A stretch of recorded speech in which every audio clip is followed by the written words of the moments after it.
that is glittering. The world's top financial institutions are betting big on brand Modi. The IMF has just raised India's GDP forecast even as India faces US tariffs. The IMF raises India's GDP forecast to 6.6% for 2025-26 from 6.4%. The IMF upgrade comes despite punitive tariffs slapped by the US on the country's exports. And most importantly, the IMF chief has given her reason. Kristalina Georgieva come out and said that India proved doubters wrong. And viewers, let's dwell a little bit more on why perhaps these numbers are looking so rosy for India. And let me give you a quick assessment. First of all, viewers, once again, consumption is up. UPI transactional values have risen 41.7% in FY25 compared to FY24 and now account for 84% of all retail digital payment volumes in India. This is very, very important. In March 2025 alone, UPI handled 18.3 billion transactions with value worth 24.77 lakh crore. Daily average was 590 million transactions. Strong FDI flows despite global challenges. So you have gross FDI flows that have risen by 12.5% year on year to US dollars 67.7 billion in April 2024, January 2025. India also moved up to 15th position in the UNCTAD FDI ranking list in 2024, showing global investor confidence. And of course, there is macroeconomic stability and resilience. Inflation is down. You know the numbers that have been doing the rounds. And thus, viewers, the doubters have been shown their place, and we are talking about the same ecosystem economists and political pessimists who once called India a dead economy. Rahul Gandhi, the LOP, in fact, agreed with an assessment born out of frustration made by US President Donald Trump. He said, quote, Indian economy is a dead economy. The entire world knows it except Prime Minister and Finance Minister. I'm glad President Trump has stated a fact, unquote. Rahul Gandhi and the Congress ecosystem may be bearing down on the Modi government, and even for the sake of argument, if one conceded they had a point despite the data, they must explain what they would have done differently had they been in office, viewers. Enough of people criticizing. How about solutions? And now let me give you some more hard facts, viewers. In fact, in the states ruled by the NDA bloc, those states are taking the worst beating, underperforming large NDA ruled states. Global investors are lining up, money is pouring in, but curiously, much of it is skipping India alliance or India blocked ruled states. What's scaring away capital from places like Tamil Nadu, Karnataka and West Bengal? Let me quickly give you an overview, viewers, and these are some hard facts. Foxconn, the big electronics giant, global giant, has contradicted claims by the Tamil Nadu government that it was planning any fresh, I'm underlining that word fresh, rupees 15,000 crore investment in Tamil Nadu. It had to come out with a clarification after the Stalin government there, the Stalin-led government there, seemed to suggest that this was the case. They made a false claim. So Foxconn, viewers, a foreign company, had to come out and suggest that, look, I think you've got the wrong end of the stick. Can you believe it, viewers? In Karnataka, Google set up a $15 billion AI hub in Vizag. It should have happened in Karnataka. But Andhra Pradesh, viewers, was the chosen destination. Skipped India's Silicon Valley, Bangalore. That tells you that there is no confidence in states that are ruled either by the Congress, no confidence in Rahul Gandhi's guarantees. Now let's consider Bengal. Only 5.25 lakh new companies have got registered nationally, out of which West Bengal's figure was just 25,000. So out of 5.5 lakh new companies across India, West Bengal's figure is just 25,000 viewers. West Bengal, in other words, attracted only 4.76% of all the new companies registered nationally. Why, viewers? If India bloc states are so well ruled and governed as it is claimed, then why this paltry number of companies registering there? From 2019 to 2025, West Bengal, 9th among major Indian states in attracting FDI. So all this time that Mamata Banerjee has been in power, her state has languished in the middle somewhere. Bengal has only attracted foreign direct investment of $663 million, viewers. That's the state of affairs in these India-ruled states, viewers. And the facts pose questions. Why is Foxconn denying Tamil Nadu's tall claims of fresh investment? Why did Google choose Andhra's Vizag over Bengaluru for its $15 billion AI hub? And why does Bengal, with all its lofty talk of reform, remain a laggard when it comes to FDI? Has the Modi model become the world's most bankable brand? And has the opposition's dead economy narrative collapsed now under its own weight of contradictions? These are some fundamental questions. Let's open this up. I'm going to keep it more political tonight, viewers, because it's in the realm of rhetoric that this debate is being conducted. The facts have become incidental, because if the facts were to take center stage, viewers, this dead economy Raga would have been over and done with, buried long time back. So let me begin with you, Sanjay Jha, since you represent the Congress point of view, as sympathetic to the Congress party. I want to ask you, for a moment, let's concede that Rahul Gandhi is right. India is a dead economy, even though the data that I've just presented doesn't present that picture. In fact, it contradicts that claim. Why is it that the India bloc states, I'm sure you would want to then project an alternative model of governance. How is it that these India bloc states are not doing well? Why aren't people lining up to invest in them? How is it that India's Silicon Valley, Bangalore, has been overlooked for one of the biggest FDI by any IT services company in this country? How did that happen? And therefore, I have to ask you, sir, are the real dead economies the ones that are being ruled by some of the India alliance states? I'm just being figurative here, please. Rahul, good evening to you and to my fellow panelists. I have heard your very enthusiastic introduction to bashing the India alliance states. But let me tell you, when you discuss economics, unfortunately, rhetoric has a place, but data always wins the battle. So I'm going to give you some hard data, and I don't know what the other panelists are going to say, but I do know my facts pretty well. Great. Ask yourself, why have over 5,000 to 10,000 dollar millionaires of India, including entrepreneurs and industrialists, why have they left under the Narendra Modi government? If they were really so happy with the ease of doing business, they should be here, right? According to you, we are the big boom story, but they're leaving India.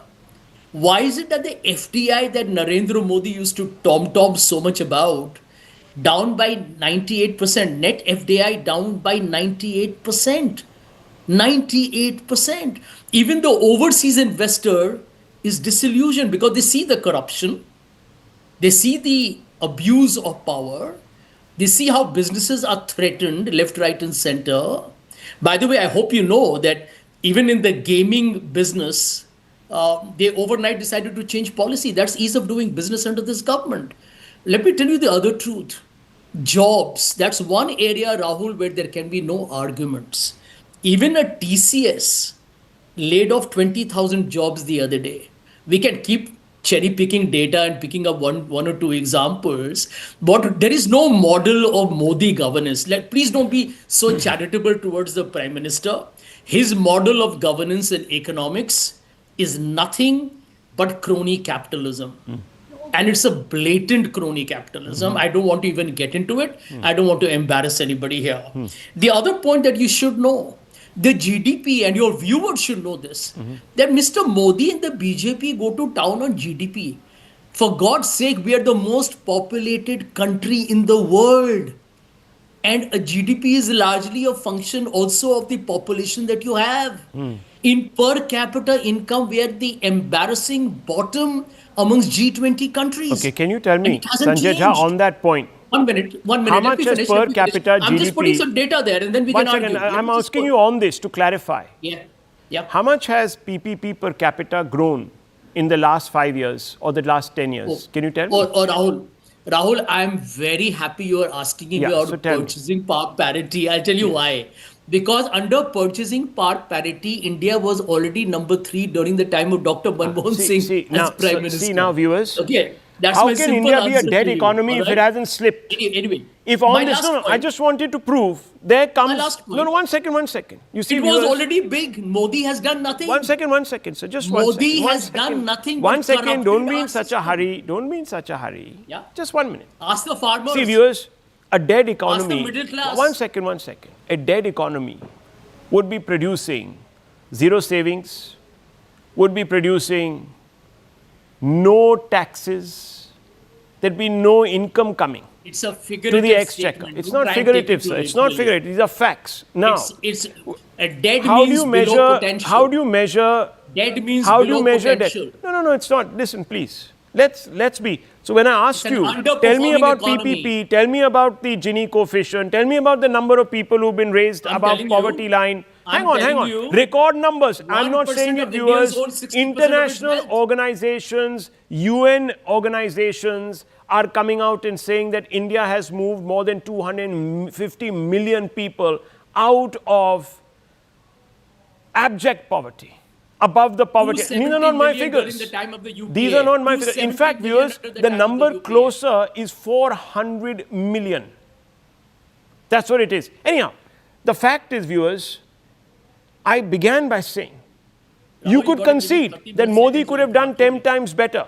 Perhaps he could have. I'm not saying he couldn't have. I'm saying he should have. But why is it that, viewers, and that's the question I was asking Sanjay Jha, why is it that the opposition rule states have not been able to do well? Why aren't What do you they mean by producing that? opposition? No, Hello, why aren't do they? you know the status Excuse me, of sir. Tamil Nadu and Kerala? Excuse me, why aren't they producing a model? Karnataka is still doing very well. Why aren't they producing So is a Telangana. Sir, why are you talking over me? I never talk No, over no. you. Why are you misrepresenting? I'm not facts? misrepresenting any facts, sir. You are. I'm not misrepresenting any facts. I have my data right. The Argue growth, with me the one-on-one. growth, the growth year on year, viewers, in all these opposition rule states is very stable. It hasn't jumped. It hasn't leapt. And that's a fact. So I'm asking, why is it that these great states, why is Bengal where it is, viewers, languishing on the bottom of most indices? If it is so well governed, why aren't business people flocking to it? And let me just tell you, viewers, here's some statistics, by the way, about economic migration from even the world's most developed economies. So, viewers, in America, 4,820 billionaires renounced their citizenship, moved their businesses de facto and moved themselves offshore. This is happening in India as well. They're all leaving So India. does that mean, sir, that the economy is a dead one? I mean, it Well, doesn't. America I'll tell is you why, struggling. viewers. Because Rahul some C. people, Shankar, because some America is people struggling. are using. 1 second. Some people, viewers, are clever enough. They have the mobility to go to better tax regimes. Others are moving out because they are multilocating their businesses, which is a fact, viewers. Today, you have more Indian companies expanding and opening overseas. These are facts. Now, hang on. I'm not going to sit here and monopolize anybody. I'm just trying to correct the picture here, viewers. For I the asked a record, specific you did not let me question. finish now. Why is it that the other parties, the opposition parties, have not been able to provide us a solution by doing what they criticize, by preaching by practicing what they preach? Why isn't it happening there? Dr. Ranganathan, would you hazard a guess? Yes. Modi Good is a evening, Rahul, mammoth and good evening disaster. to my fellow panelists. It's a wonderful question, but it needs to be divided in three parts, and all of them are important. Now, let me turn first to what Modi and India have done. As Minister Hardeep Puri said, it is not that Rahul Gandhi does not have a brain, it is that his brain is situated in the wrong part of his anatomy. 3 points. Number one, is he not aware that last year saw Rahul, you should independent not cover India's me highest with ever such GST derogatory collection, and $270 perverse billion, language on your show. highest ever vehicle sales, 25 million, highest ever income taxpayers, 104 million, highest ever manufacturing PMI, 59.2, highest ever exports, 825 billion, highest ever jobs created, 46 million, highest ever forex reserves, 704 billion, highest ever Sensex, 85,900. Are these telltale signs of a dead economy? Number two, it gets even better. The economic growth is inclusive. Since 2014, our GDP per capita PPP inflation adjusted has doubled to 11,000 USDs. In 2014, inflation was 10%. Today it is 2%. In fact, today the figure has come out, it is 1.54%. In 2014, multi-dimensional poverty as a percentage of population was 29%. Today it is 11%. We have, Rahul, literally pulled 250 million people out of abject poverty in the last 7 years. And according to the World Bank, India is the fourth most equal country in the world. India's Gini coefficient, a metric for inequality, is at its lowest ever, 0.25. Furthermore, share per adult of pre-tax national income of the bottom 50% using data from Piketty has taken an upturn after it has reduced drastically during the UPA 3. But here is the thing. Can India become a dead economy? The answer sadly is yes, because it is Rahul Gandhi and his opposition cohorts who oppose each and every crucial reform that we desperately need to keep our economy from dying. Who opposed the farm laws, the land acquisition bill, privatization? If Rahul Gandhi had supported all these reforms, Indian economy would have grown at 10%. Finally, 30 seconds. To your question now. Why are BJP states faring well in economic investment? Let us take Gujarat for example. It's very important. Vibrant Gujarat is now participated in by 140 countries with more than 40,000 participants. It has led to cumulative investment of 50 lakh crores. And you know the end result of this? Let me illustrate. It's very important. Gujarat now is ranked 1 as India's startup hub. More than 14,200 registered startups in Gujarat, 7% of all startups in the country. Gujarat is ranked 1 as the best governed state in a composite 58 indicator good governance index. Gujarat is ranked 1 in the ease of doing business. Over 3.5 million MSMEs are running in Gujarat. Gujarat is ranked 1 in energy and climate index. Gujarat is ranked 1 in green energy rooftop solar power generation, having 84% of all installations in India, with the state now having 1.7 million megawatt renewable energy projects. Gujarat is ranked 1 in the food safety index. Gujarat is ranked 1 as India's export hub, through which 30% of our total exports are facilitated. Gujarat is ranked 1 in export preparedness index 2021. And finally, Gujarat is ranked 1 in bagging most business projects, 14.7% of total projects. You may hate Modi, but at least don't hate the states that bring health and prosperity to India. Well, viewers, fundamentally, let me tell you, multi-dimensional poverty that Dr. Ranganathan was talking about between 2013 and 2014 and 22 and 2023. So you're talking about a period of about 10 years. 24.82 crore people or 248 million people escaped multi-dimensional poverty, even though we were hit by two. One self-inflicted and one black swan event. By two events, viewers. One was demo and one, of course, was COVID. COVID, of course, was the most dangerous in more ways than one. Despite that, viewers, India's, and this is very important, real GDP per capita, which is adjusted to inflation, has gone up in 2010, or let's say 2014, it was at $1,550. Today, viewers, it is at $2,397, $2,400. And this is despite our population also having grown. That tells you something, viewers. These numbers are not goosed. These numbers are actual fact. It tells you that this economy is growing. That's why the IMF has given us a higher projected growth rate. The IMF, viewers, is not in our pocket. And therefore, let me bring in the Congress leader. Sir, if you were to believe that governance creates a conducive investment climate, that's the axiom, isn't it? Everyone recognizes that governance creates the sentiment for people to invest. It creates that climate. Why are people like Kiran Majumdar-Shaw and the CEOs of certain other companies saying that the infrastructure in Bengaluru, Greater Bengaluru, generally across Karnataka now is no longer conducive to attract business? In fact, you have had the Nara Lokesh from Andhra Pradesh, top minister there, coming out and saying, if they are inefficient, referring to Karnataka, which is run by the Congress, if they're inefficient, what can I do? Clearly, Google has chosen us because we're doing a better job of creating that investment climate. How can you disprove this, sir? Sir, can I answer?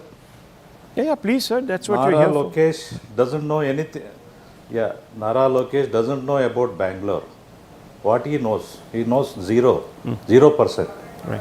The first multinational company come to Bangalore, 1985, is Texas Instruments, which is not there in Bangalore.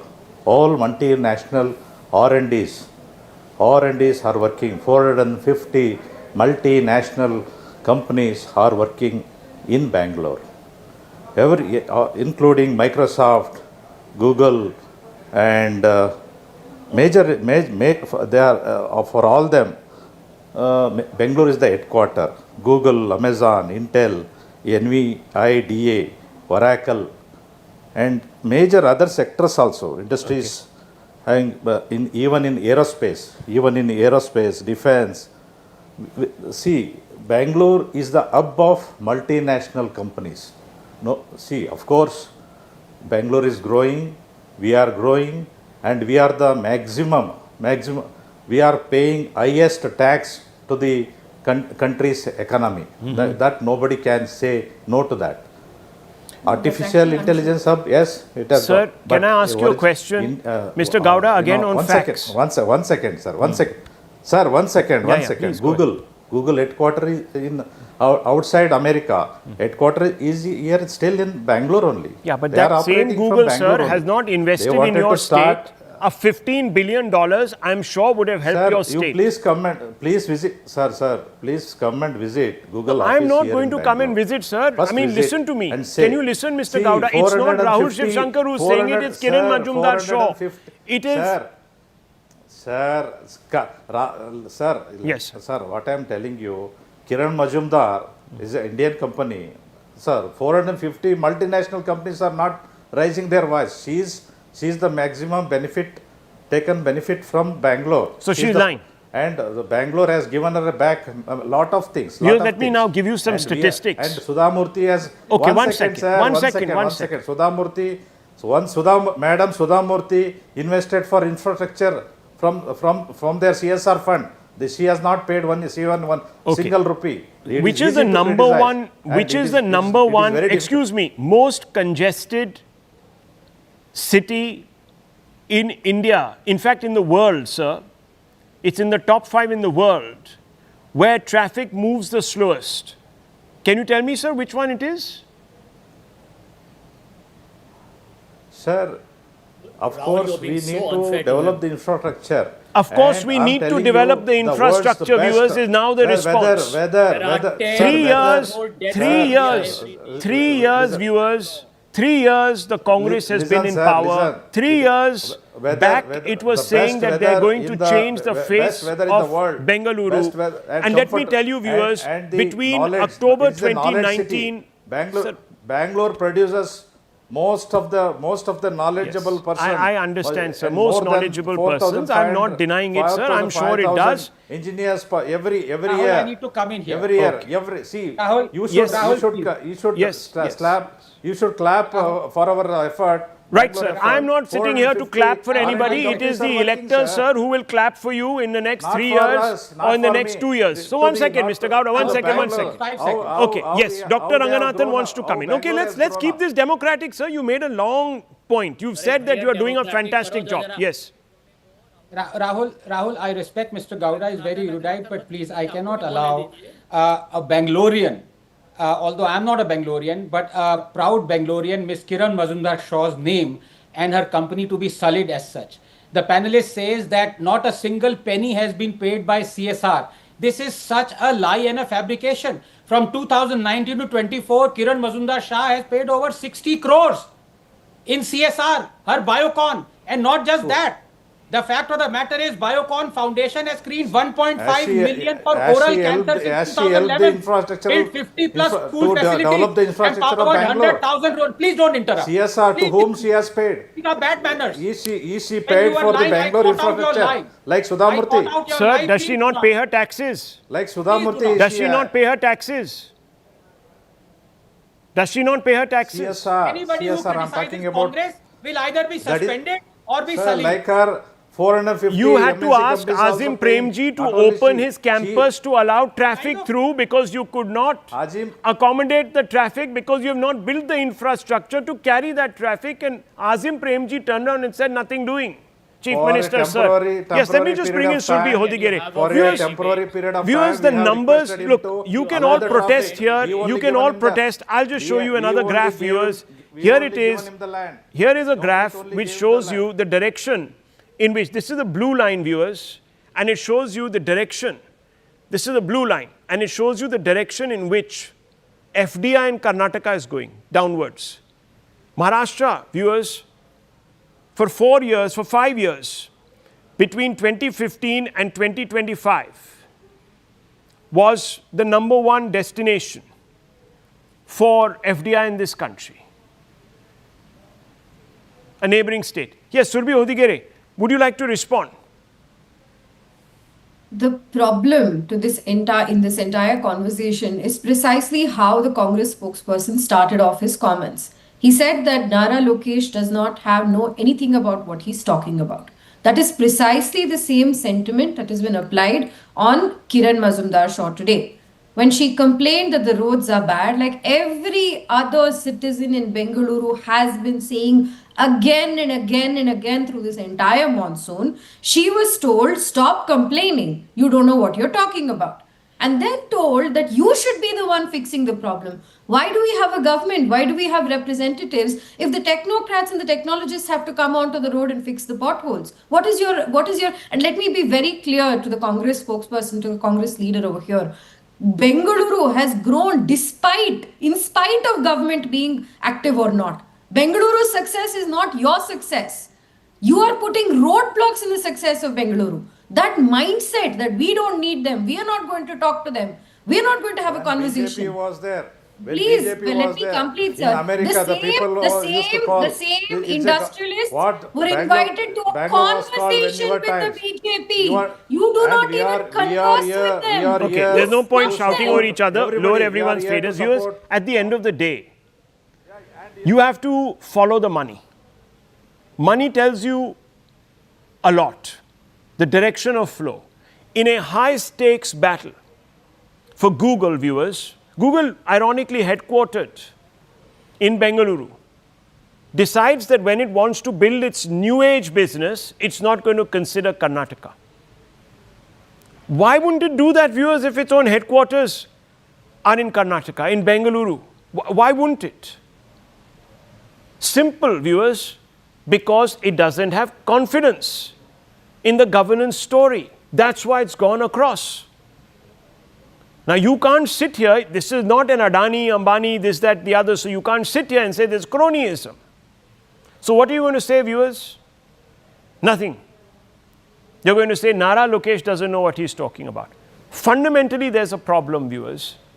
The opposition rule states could have thrown up one Shanghai, one Beijing, one Tokyo, and we would have all said, wow, here's a reason to vote for the opposition. In 11 years, viewers, the opposition has not won the national level election. It tells you something. Follow the vote, follow the money. I move on, viewers, because there is a very important story that is breaking on our borders that needs to be reported. Pakistan's humiliation, viewers, is complete. Absolutely complete. Pakistan's army finds itself battered for a second time in 5 months. Its tanks, viewers, are in Afghan hands. A number of them. There's been a wholesale capture of their posts, frontier posts, border posts. Second humiliation. Viewers, in 5 months, first by India in May and now by Afghanistan. Along the Durand line, Taliban fighters have overrun Pakistani outposts, seized territory and exposed the hollowness of Rawalpindi's swagger. That man in the middle of your screens poses for the cameras. But viewers, that's all. General Asim Munir, who fancied himself a regional power broker, now stands revealed as a failed marshal, quite literally, unable to control his borders, his troops, or his country's implosion. There is a mutiny in every pocket today of Pakistan. I don't know where it's going to end up. In desperation, Pakistan dialed its allies in Qatar and Saudi Arabia to prevail upon them to broker a truce. And according to latest reports, the Afghans, after they were harangued literally by the Pakistani establishment for a ceasefire, decided to call it a day for just 48 hours. Against India, the same general went weeping to the United States, begging for a ceasefire. The question arises, are Pakistan's military myths collapsing under the weight of their own delusions? Because these are fundamental questions. Major Nadeem is with us. He's a Pakistani defense expert. He's talking to us from Karachi today. Dr. Ranganathan here with us, and Sushant Sareen, senior fellow ORF who knows Pakistan like the back of his hand. Sushant Sareen, I want you to first explain to us. I don't want to get immediately into, at any level trying to take a pot shot at the Pakistanis. There are just too many bullets flying around their heads right now. I don't want to complicate things for them, but I just want to ask you, Mr. Sareen, and this is a question that most Indians want to know answers to. How is it that the Afghans are being able to strike pretty much undeterred and nibble away at Pakistan's borders and even take some of their heavy machines, their tanks, etc., when Pakistan is this formidable nuclear weapons state with one of the largest standing armies, with all these allies? What's happening here? So, Rahul, quite clearly, yes, it is a nuclear weapon state, but it's being hollowed out from inside. And you can take pot shots at them because most of the problems that Pakistan is facing, whether it's in POGB, POJK, whether it's in Khyber Pakhtunkhwa or in Balochistan, are of their own making. It is that kind of colonial kind of an approach that the Punjabi elite in Pakistan has followed has resulted in these kind of problems. Now, the fact of the matter remains that, everything that the Pakistanis accused the Taliban of are what Pakistan has been accused of doing in the past. So, for example, they would tell us, and you would very clearly remember, they would tell us, well, if there is a terrorist attack in Srinagar, somebody has crossed the border and traveled 100 miles to Srinagar, why didn't your troops stop them? So this is exactly what the Taliban tell these fellows, that you have saturation number of troops on your western borderlands. If somebody has traveled and we are not aware of it and they come into Pakistan and attacked you, how come you have not been able to stop them? The Taliban deny that there is any TTP presence in Afghanistan. The Pakistanis made the show of attacking the TTP chief in Kabul, but quite clearly he wasn't there. He was in the tribal districts of Pakistan. So the lies of Pakistan, the kind of dissemble they have indulged in, is now coming back full circle as far as these guys are concerned. As far as their military prowess is concerned, let's be honest about it. They certainly have a far better equipped military than what the Afghans have. So yes, in a purely conventional conflict, the Pakistanis will always have an upper hand. But the Afghans are also not going to be stupid. They will neither fight on Pakistan's pitch and nor will they fight only on their own soil. If the Pakistanis are that brave, the Punjabis especially, they should go into Afghanistan and then occupy it and do a regime change, which they will not be able to do because they know what is going to come their way. So what they will try and do is basically attack inside Afghanistan, but a non-contact kind of an attack. The Taliban, however, will retaliate at a time and place of their choosing and a way of their choosing. And that is clearly the trajectory on which things are on right now. Even if there is a temporary kind of a peace, temporary pause in these hostilities, I don't see these hostilities end, partly because of the kind of barbarity that the Pakistanis have shown by attacking civilians inside Afghanistan. going and bombing the Afghan capital, I don't think that is going to be, allowed to slide the way some of the previous attacks on the border areas, especially remote areas, were allowed to slide. The Afghans didn't make an issue of that. But clearly now things are now reaching a tipping point, and there is going to be a price to be paid by the Pakistanis for all the shenanigans they have done over the last 40 years. Which terrorist group have they not sponsored? Which terrorist group does not have a base in Pakistan? So you're saying that it's all coming back to bite them in their backsides. Basically, that's what you're saying. Net. Yeah. Because now they're sponsoring ISKP. In fact, the ISKP has accused the BLA of attacking their bases inside parts of Balochistan, and where these guys were brought in and allowed to settle down by the Pakistan army as a counterweight to both the Baloch freedom fighters as well as the Taliban who are living in those areas. So basically, the Pakistanis are exposed. Okay, let me open this up. Let's get some comments from Major Nadeem, Pakistani defense expert. Sir, the Afghans have taken the pants of Pakistan troops. They have literally done so, hanging them like trophies on their own soil, on their side of the border, on poles and clotheslines. You could not These even... are not Pakistani tanks. These are Russian old tanks. Sir, I'm not talking about these, sir. Which USSR left. Moreover, you failed to show any clip of Pakistan inside Pakistani border. Sir, this is a border post. Have you seen that body being dragged? Okay, so you're going to deny. They are roaming in the city. Your tank is just being blown up right there. It inside Afghanistan. There, it's just being blown up. There's another post that is being blown up. You don't have any. This is not Pakistani post. This is the Afghan post. Let me clarify. Between Pakistan and Afghanistan, we have installed a fence. Please show me a single picture. It is so sad. You people are so disappointed by the Then truth, why has Major by the Nadeem, then 1 second, ceasefire, Major Nadeem, 1 minute. by the ceasefire, Okay, fair enough. Why, which can I we ask are you? having now. Can I ask you, And why have you are then gone for a favoring ceasefire? Are you going to even deny that there has been a conflict? Are you denying the losses of Pakistani soldiers? It is on the... Are you denying the losses of Pakistani soldiers?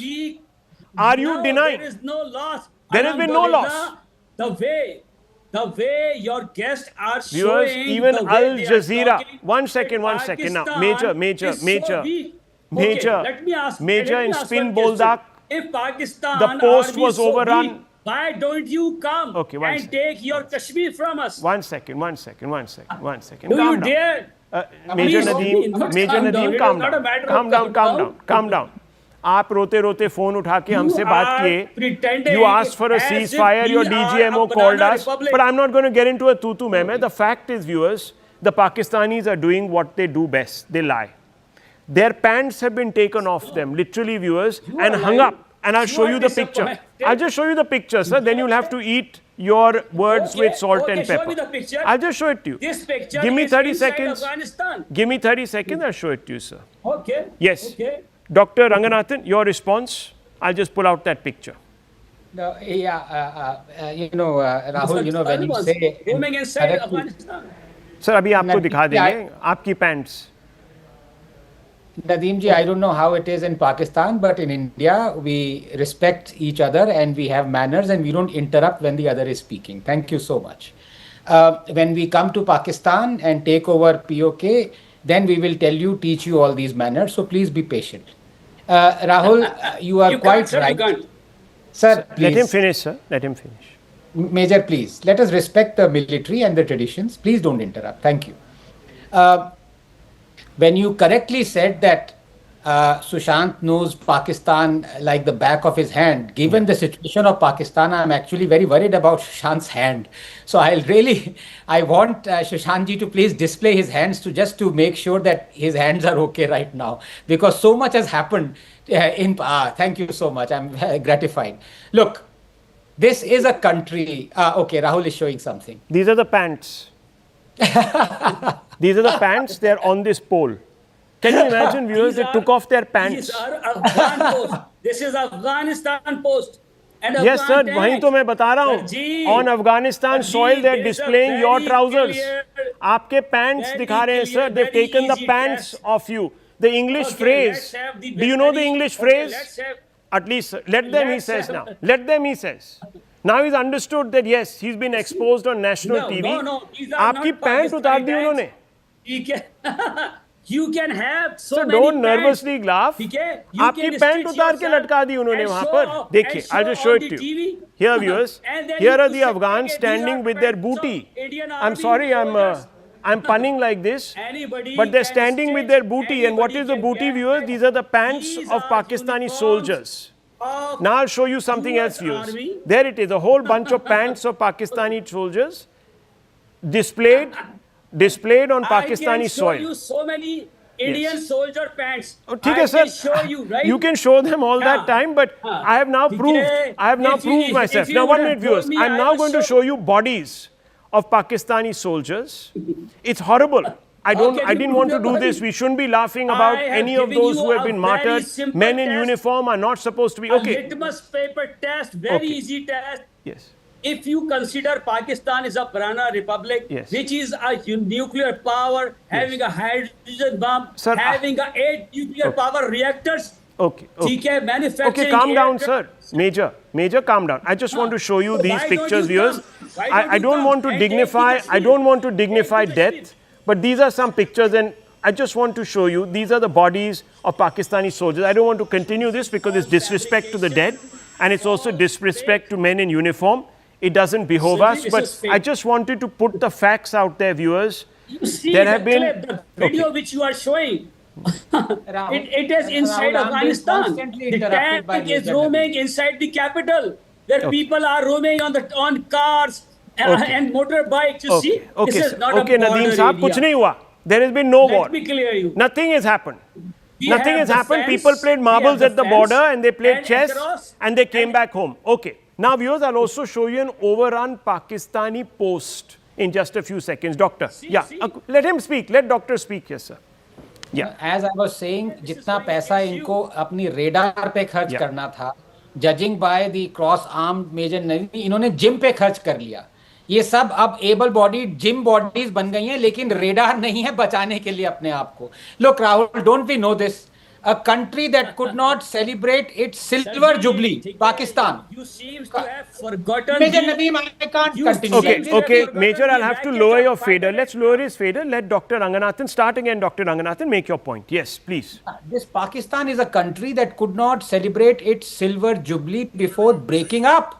And this is going to happen again. What happened to Pakistan and a Bangladesh was created in 1971 is going to happen again to Pakistan, but this time it just won't be one thing breaking off. It would be 5. Now the question is not that Pakistan will implode, and what Sushant has made brilliant points. Yes, I agree with all of them. Question is very quickly what we should do.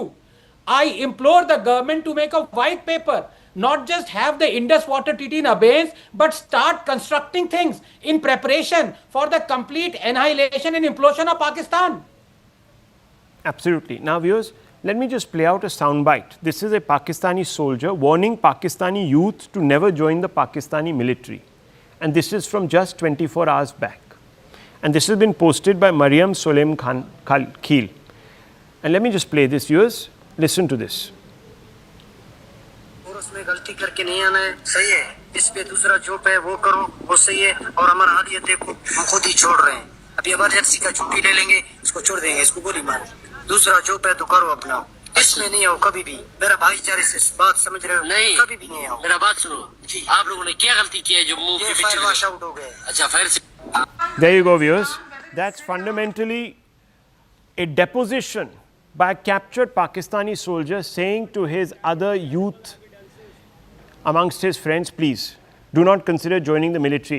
Sushant Sareen, why are the Pakistanis suddenly in denial? How can they deny what we are seeing? A couple of things before I come to your question. If you are showing the pants, I wonder what happened to the people wearing those pants, given certain proclivities in that part of the world. Well, there's here But I a body that is being taken across. You can see it being dragged. You probably understand what's happened there. It's terrible. Yeah. No, you know, frankly, denial is the default position of the Pakistanis.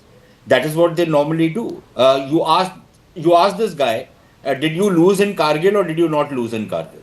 And he'll deny it. He'll say we were winning and then we were asked to leave. You ask him on every single conflict. We are still in track.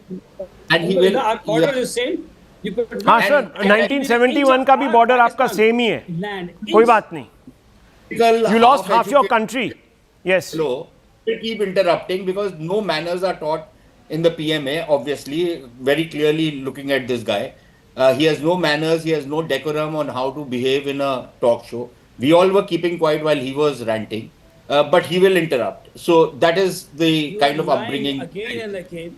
But this is the normal denial mode in which the Pakistanis slip in on every issue. The fact remains that if they are really, he was earlier talking about the fencing, it's all intact. If the fencing is intact, then how come there is infiltration taking place from Afghanistan into Pakistan that you are accusing the Afghans of? That you are accusing the Afghans of giving sanctuaries to the TTP fellows. The TTP itself claims that you are operating from inside Pakistan. So how come you are blaming them? There is no logic in anything that the Pakistanis will tell you because most of these guys are brought up on conspiracy theories and it is the conjuring up conspiracy theories. So that is what they do. They live in an alternate reality in which they think they are the center of the universe. Okay. They think the center of the world. They are the center of the global economy. Even though if you look at their own numbers of their economy, of various other things, apart from being consummate liars and consummate... lies is not going to carry them across the proverbial line this time, viewers, because the facts, by the way of visual evidence, are staring back at them and they are looking diminished. Pakistan is looking diminished. Same one clip. It's okay. It's okay. I've shown you a large number of clips. Sir, I've shown you a large number of clips. It's okay. Let's move on, viewers, because there is a story that has been making a lot of rounds on social media and in the newspapers. Viewers, the ecosystem's poster boy has been detained by the US government. Ashley Tellis, an Indian American born in Mumbai, no fan of Prime Minister Narendra Modi's tenure in office, feted by India's Lutyens commentariat, quoted endlessly by the Congress, has been arrested in the United States for allegedly spying for China. Arrested in Virginia on charges of unlawfully retaining classified documents. Accused of keeping national defense information. This is US National Defense Information charged under Espionage Act. Agents recovered more than 1,000 pages of classified material at his Virginia home. US government alleges some documents concern sensitive US military programs. He accessed, printed and removed classified materials from secure facilities. Agents found files in filing cabinets and trash bags during the search at home. Surveillance tracked multiple off-site meetings with Chinese government officials in recent years.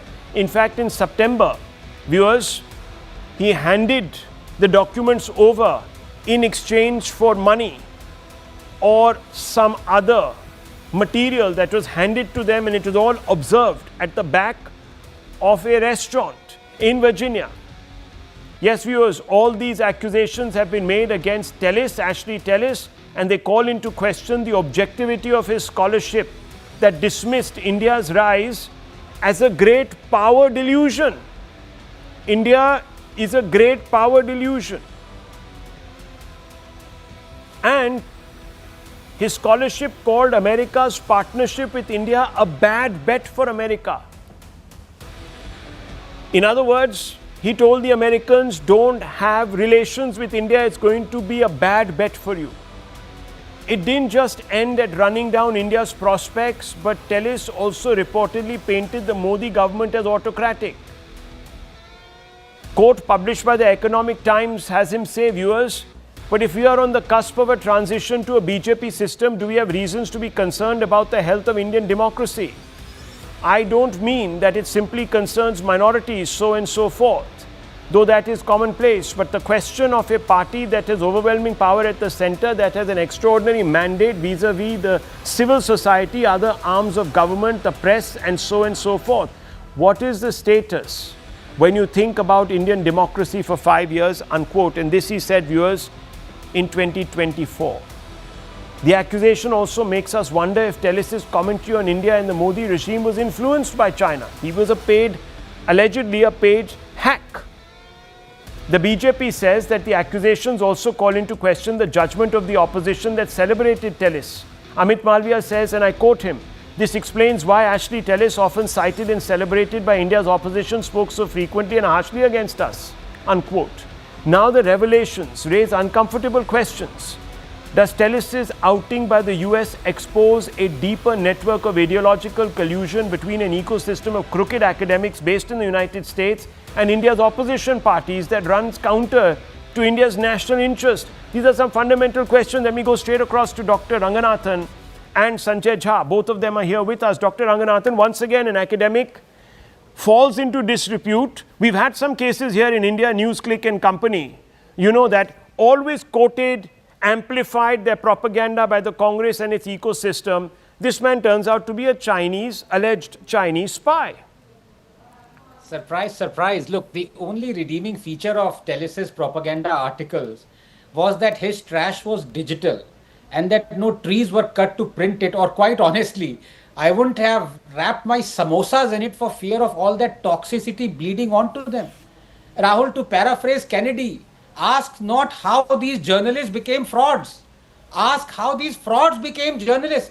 And all such assorted Chinese and leftist funded media professionals and their outlets are actually methane spewing landfills of lies, fraud, selectivity, employing the dregs of the society, unemployables, urban Naxal academics, Nepo dynasty doormats and ISI stooges. But if there is one thing one has learnt over the years, it is that you cannot cure these propagandists. They are like the Rakt Beej.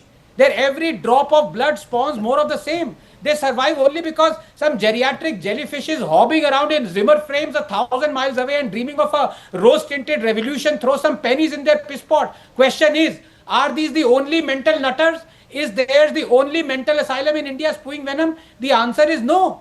There are dozens of such people and their outlets. Has Modi banned them or thrown them in jail? The answer is no. Rahul, remember Foreign Affairs, for which Telice has written for? In it, it's a kindergarten crash compared to what a Chinese-based Gobi Manchurian dishes out every day. Please understand, from the fake church attack to Justice Loya to Rafale to selective lynchings to Ayodhya judgment to hijab, they have been exposed every single time. But every single time they brazen it out. That is the fact. The dragon-loving Chipkalis were so unbelievably pro-China and anti-India on both stories of COVID and Galwan that it beggars belief. I'm glad that now he has been exposed. Well, is it a coincidence? Quoted by China, quoted by the Congress, Mr. Sanjay Jha, all the bad pennies in the world line up and get your endorsement. Yeah. Strange. Yes, Rahul, if you give me one uninterrupted minute like you gave Dr. Ranganathan, I will put this discussion in perspective. Viewers of CNN News 18, let me tell you something very interesting.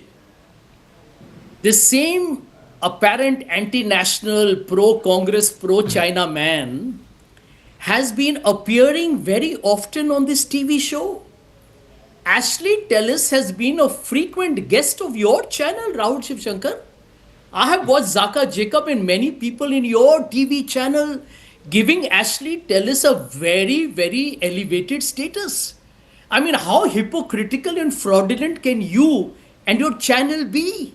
Here is the truth. You have no answers, so don't even try. This is a very embarrassing moment for you. If you allow me, I was giving you all the time to speak. Let me finish. Finish. Here is the truth. Mr. Anand Ranganathan and the right-wing ecosystem, which has been humiliated by Donald Trump and the Trump administration, they are so desperate on Ashley Telice simply because they believe it will embarrass the Congress. The truth is that Mr. Trump's government and Narendra Modi's government are the same. They're authoritarian, they're a fascist. They're trying, just like this government arrested Sonam Wangchuk, Trump is going after the media and the universities and anybody who's dissenting him. And you guys are tom-tomming Viewers, Trump. It's a luckily shame. this guy was It's not a in shame. India. This guy was It's a not in India. shame. Now they're saying that Can the you United States... No, apologize? hang on. Let Can me you tell you... apologize Excuse me, for- Sanjay Jha, 1 second. Now let me speak and put the facts out there. First of all, viewers... Hosted Ashley Tellis. 1 second. First of all, viewers, we are the You media. have hosted Ashley. One second, Sanjay Jha. We are not a political party. We need to interrogate all points of view. I even have you on the show. Who has nothing. I mean, just 1 minute. Just 1 second. Now, Sanjay Jha, allow me to Can't speak. escape this. Okay, now you It's won't an allow me to embarrassing speak. moment You for see, you, viewers, Rahul. that's where this ends. Embarrassing moment for Okay, you. allow me. Allow me, sir. Do you think I never anticipated this? We are the media, viewers. We give a platform to other viewpoints. That's our job. We are not an autocratic, state-controlled broadcaster. In fact, this is good that we give all points of view and we interrogate them, including Sanjay Jha, who hates Modi. Viewers, 1 second. Now, let me finish, sir. Please, Sanjay Jha ji, please, allow me. I can't. Sanjay Jha hates Modi. He's sitting here. Does that make don't me, hate viewers, Modi. complicit? I think No, he's it an doesn't. incompetent 1 minute. Prime 1 second. Minister. Now, Sanjay Jha, you're not He's the allowing me to speak. weakest On the and second the point, worst Prime the Minister in American history. courts have admitted and charged this individual after going over the facts. And prima facie reached a conclusion that he is a Chinese agent in America. This is not Rahul Shiv Shankar saying it. These are court documents. Rahul, Yes, doctor. That same Justice But Department. the Congress chapter and verse has been quoting him and amplifying him. 1 second. A political party, viewers, is amplifying a man who wrote off India. Yes, Dr. Ranganathan, 30 seconds. Yes. There is a reason why, Rahul, why I hate you. Because you have taken the words out of my mouth and, you get the first prize out here.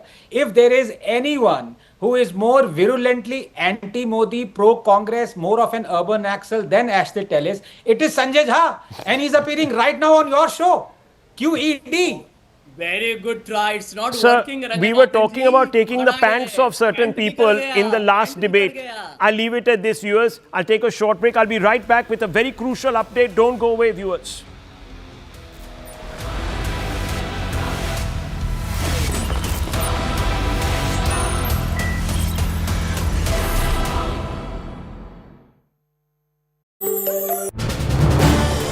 This is News 18 Network.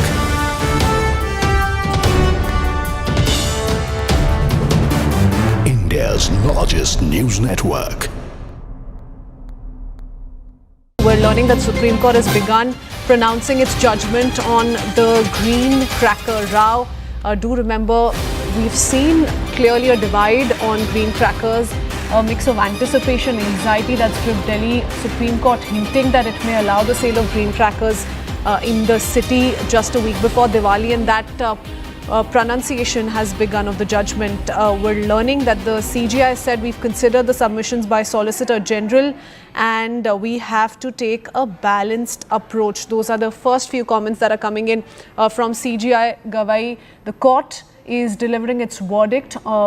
Many residents, remember, welcome the prospects of fireworks returning to the skies. They've called it an essential part of festive celebrations. There is another section, like I said, that's expressed concerns that weak enforcement could once again pave the way for regular, more polluting and noisier crackers, and it'll turn the city into a gas chamber and a boombox.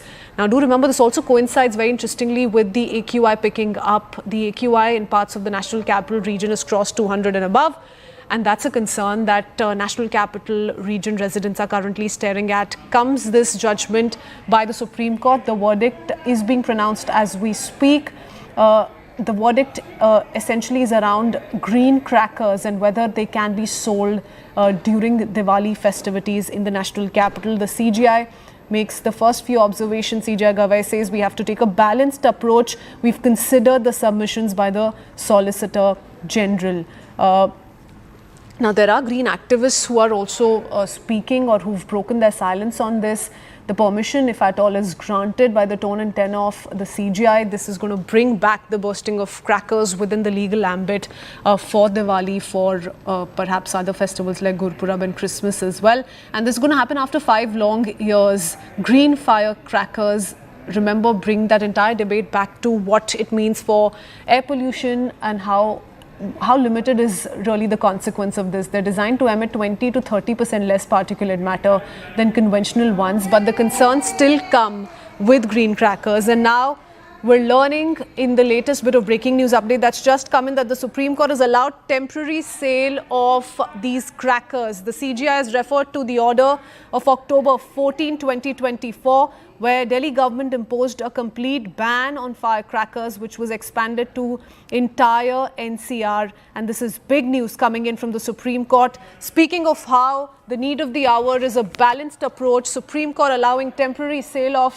crackers, referring to the previous order of 14th October 2024, where the Delhi government had imposed complete ban on firecrackers, which was then extended to the entire national capital region.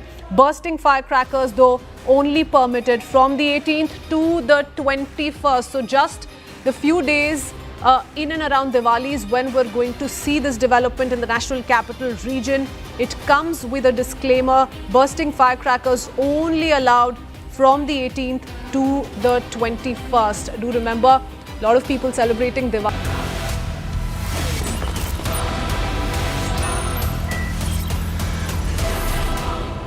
Ahead of Diwali, the Supreme Court has given the nod to the sale and bursting of green crackers in the Delhi NCR region from October 18th to 21st. Delhi Chief Minister Rekha Gupta welcomes the Supreme Court's order, calling it a balance between culture and environment. Meanwhile, air pollution concerns have resurfaced, with the Air Quality Index, or AQI, dropping to 211, categorizing the air quality as poor. In response, authorities have activated Stage 1 of the Graded Response Action Plan, enforcing measures like mandatory dust control at construction sites and deploying anti-smog guns to combat pollution.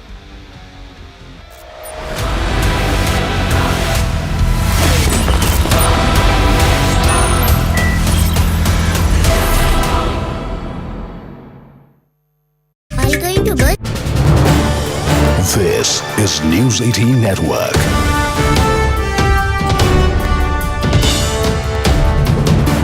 India's largest news network. We're learning that Supreme Court has begun pronouncing its judgment on the green cracker row.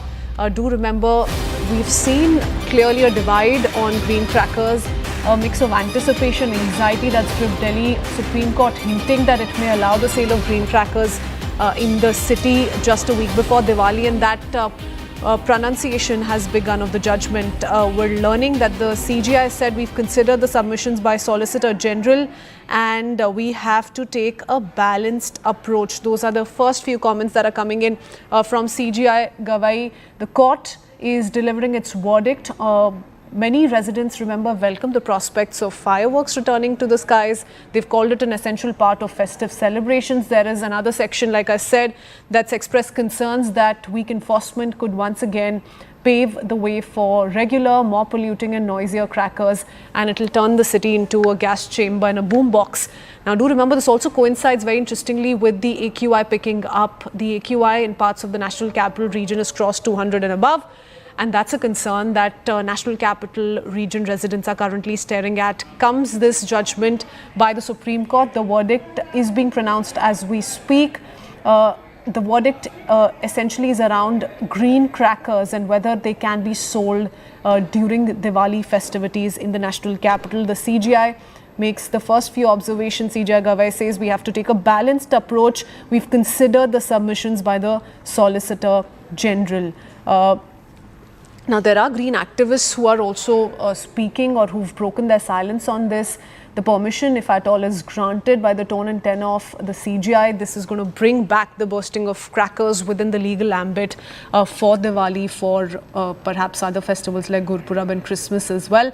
And this is going to happen after 5 long years. Green firecrackers, remember, bring that entire debate back to what it means for air pollution and how limited is really the consequence of this. They're designed to emit 20 to 30% less particulate matter than conventional ones, but the concerns still come with green crackers. And now We're learning in the latest bit of breaking news update that's just come in that the Supreme Court has allowed temporary sale of these crackers. The CGI has referred to the order of October 14, 2024, where Delhi government imposed a complete ban on firecrackers, which was expanded to entire NCR. And this is big news coming in from the Supreme Court. Speaking of how the need of the hour is a balanced approach, Supreme Court allowing temporary sale of crackers, referring to the previous order of 14th October 2024, where the Delhi government had imposed complete ban on firecrackers, which was then extended to the entire national capital region. Bursting firecrackers, though, only permitted from the 18th to the 21st. So just the few days in and around Diwali is when we're going to see this development in the national capital region.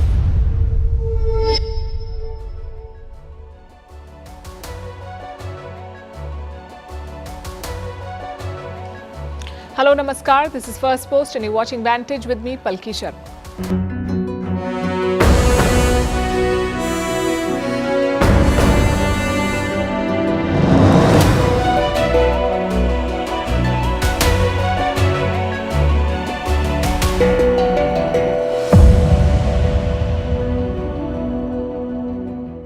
A major arrest has sent shockwaves through Washington, and it should worry New Delhi too. Ashley Tellis, a top US advisor on India, has been arrested. He's accused of hoarding over 1,000 pages of classified documents. The FBI raided his home last weekend. They found documents marked secret and top secret. Tellis once shaped American policy on India. He helped draft the 2008 nuclear deal.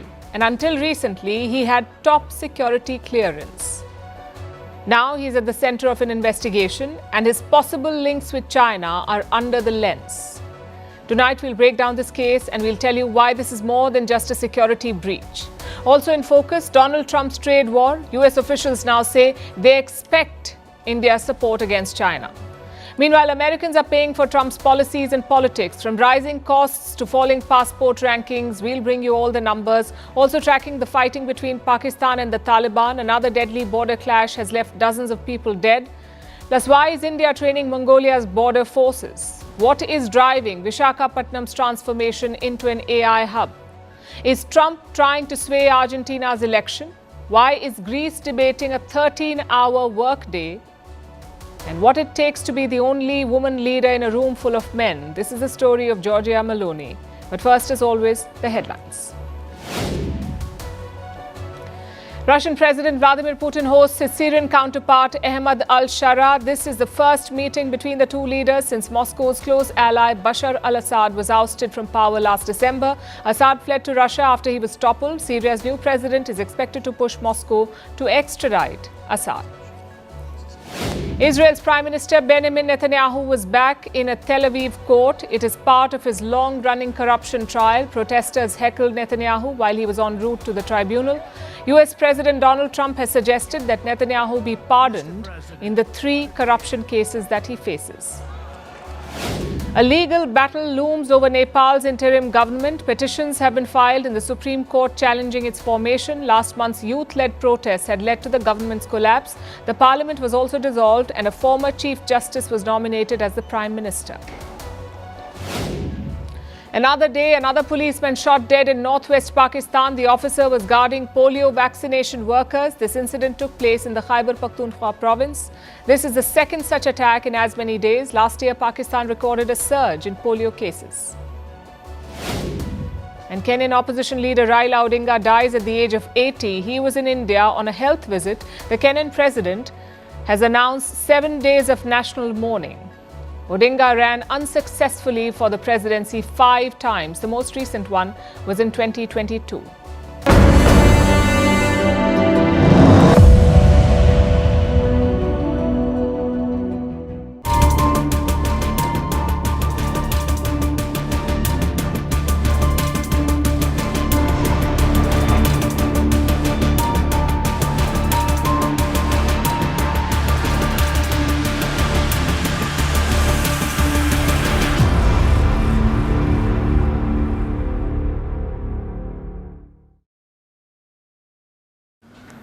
It's a story that reads like a spy novel. A long-time US advisor, an expert on India, a secret cache of sensitive documents, and a possible China link. The stakes do not get higher than this. We are talking about someone who drove America's policy on India. Someone sees as Washington's main man on India, and turns out this man could be compromised. Let's crack open this case. The suspect in question is a man called Ashley Tellis. He's a resident of Virginia, and he's a long-time advisor of US governments. Under President George H.W. Bush, he served on the National Security Council in America. In the year 2001, he worked as an advisor to the State Department, and recently he was contracted to the Department of Defense.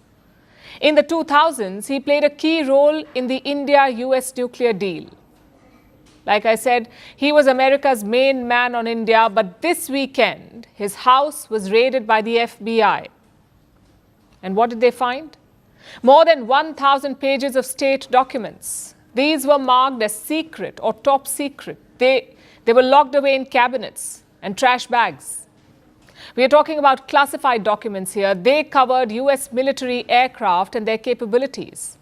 So federal officials arrested Tellis. He was charged with unlawful retention of defense documents, basically hoarding sensitive papers. That's the charge against him. And there's a body of proof. CCTV footage shows Tellis leaving federal buildings, that too with a briefcase in hand. Investigators feel that the documents were inside that briefcase. But how did Tellis access these papers? Because he had top security clearance.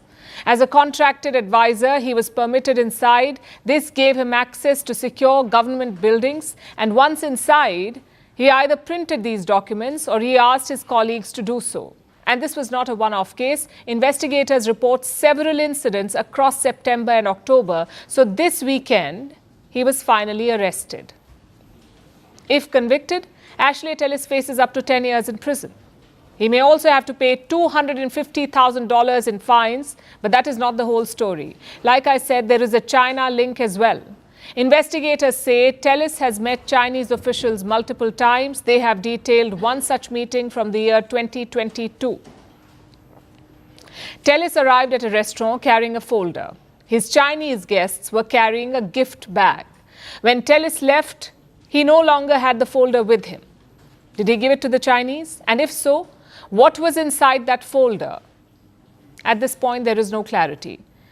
And these incidents may sound like espionage, but the investigators have not accused Ashley Tellis of espionage. They have not charged him with sharing papers with China. Nonetheless, this whole case is a red flag. And it should concern New Delhi as well. Because Tellis played a crucial role in America's India policy. His major contribution came in the 2000s. Back then, Washington was debating its approach to India. A few years back, India had tested a nuclear bomb, so American officials were split.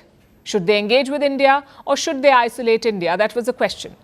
Now, Tellis pushed for engagement. He argued that expanding ties with India would help the US, and this position put him on George Bush's team. He was a leading proponent of the 2008 nuclear deal. That deal ended India's nuclear isolation. It allowed India to buy nuclear fuel and technology. It's also seen as a watershed moment in India-US relations, a deal that put our ties on the upswing. Yes, he had lost some of that